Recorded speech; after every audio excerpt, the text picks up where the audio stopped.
Paramount caved to Donald Trump and is paying him $16 million. You heard that right.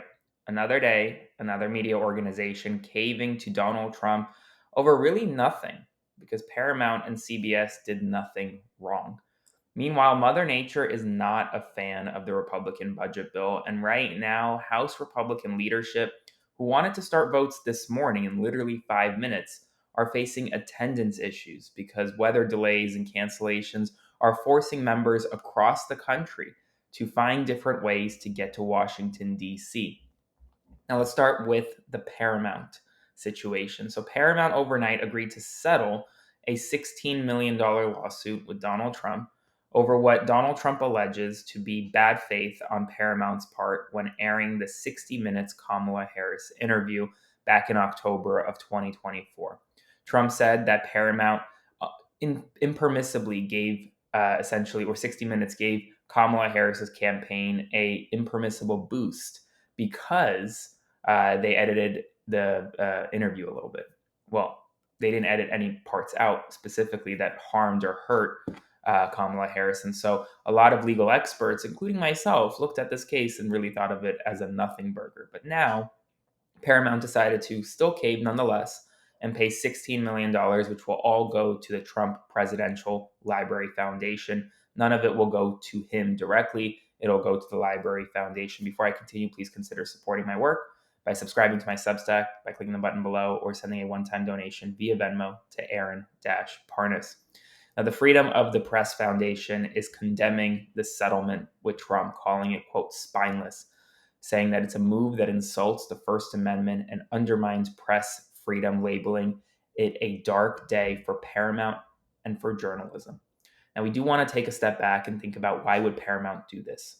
The owner of Paramount, Sherry Redstone, is actively trying to get approval from the Trump administration for a merger to essentially sell off Paramount, potentially selling off parts of 60 Minutes or CBS News in the process. And well, the settlement is really the last thing that was standing in the way of a possible merger. And it looks as though Paramount will now be getting what it wants. So we'll see what happens. Let's talk about budget bill. So House Republicans now want to pass this budget bill. It was passed by the Senate yesterday. It's moved back to the House, but there are significant issues with it. A lot of House Republicans, moderates, and far-right conservatives don't like it.